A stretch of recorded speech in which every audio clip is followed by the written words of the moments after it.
This Beige Book, released just today, is overall more negative than everything that we saw in July. Most of the 12 Federal Reserve districts reported little or no change in economic activity overall. Most notably, real wage growth seems to be dismal, and it's weighing on consumer spending and consumer activity. Focusing on those wages and the labor market that's producing those wages, 11 of the 12 Federal Reserve districts describe little or no net change in overall employment levels, corroborating basically what we've seen in the payrolls over the last several months. Looking at prices, a little bit more inflationary than everything we saw in July. 10 of the 12 districts characterize price growth as moderate or modest.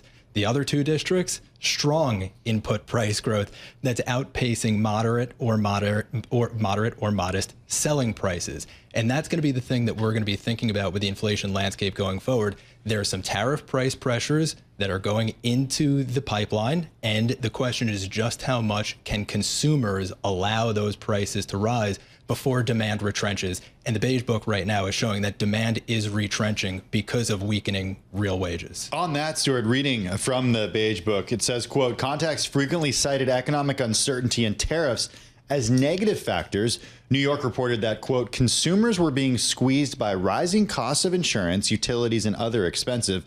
The Beige Book also noting that contacts reported flat to declining consumer spending because for many households, wages were failing to keep up with rising prices. What does all of this mean for the Fed meeting later this month and that 25 basis point cut that pretty much everyone out there is expecting? Everyone's expecting it, but what this really ends up coming down to is counting the votes on the FOMC on that monetary policy making committee. So one of the things that's nice about the Beige Book, we get to look at activity in each of the Federal Reserve districts. I think for September, the most important district is Kansas City. Jeffrey Schmid, a voter, president of the Federal Reserve Bank of Kansas City. Right now, we're seeing that economic activity was generally flat. Employment declined modestly. Wage pressures remained subdued. All of those factors might mean that one of the most hawkish voters on the committee could be a little bit more open to the idea of voting for a cut. You could see that true coalition building around exactly what Governor Waller wants, what San Francisco Fed President Daley has said she's wide open to, and that's a cut at this upcoming meeting. Are you saying because he's been so hawkish and then he's seeing moderate activity, that's why this is an interesting Fed governor to focus on? That's exactly right. He is, by our natural language processing tools, the most hawkish member of the committee. He is a voter, and conditions locally are weak. Conditions locally likely warrant a cut in his eyes. Do conditions locally inform the way that voting members of the Federal Reserve who represent certain districts will vote? Is that their responsibility? Is that their job to represent their districts? It's not specifically enumerated in the Federal Reserve Act that they must set policy according to conditions locally, but the reason why the districts are divided up the way they are is so that everybody around the country has someone who is representing their interests.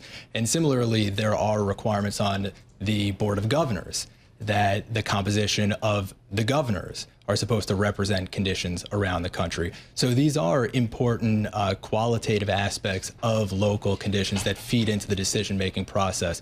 Do we know for certain how any one person is going to vote? No, certainly not. But when we see conditions cooling in a district that is presided over by one of the more hawkish members, you would think they might start pivoting a little bit more dovish, and we can see that coalition building around a cut in September. Let's not forget, we get some inflation prints before the next Fed decision. We get the monthly jobs report on Friday. There's a lot that still could come to the Fed that could impact their decision. The other thing, though, and let me just roll this into it, Stuart, this possible legal rollback of tariffs, which could be, this is a major uncertainty. I know the president said yesterday some urgency to make this decision, like, let's figure this out sooner rather than later.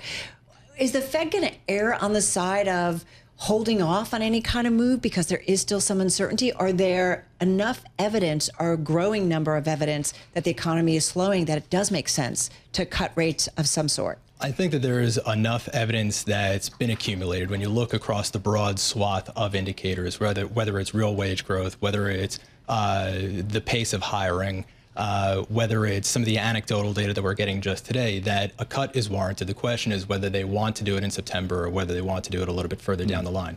From an economic perspective, it doesn't matter that much. They could wait until December if they wanted to. They could wait until 2016 if they wanted to. But it looks like the coalition probably is there based on the data that we're seeing, based on the anecdotes that we're seeing, to deliver a cut in September. Stephen Myron, right? We've got a hearing tomorrow. President Trump is very eager to get him in place on the Fed board. How might that change some of the composition and change all of the discussions that happen around the table at the Fed? You know that you'd get another voice that's advocating for a cut. And I expect that he will be confirmed in time to vote on the 17th. And again, it's just part of that coalition that's building.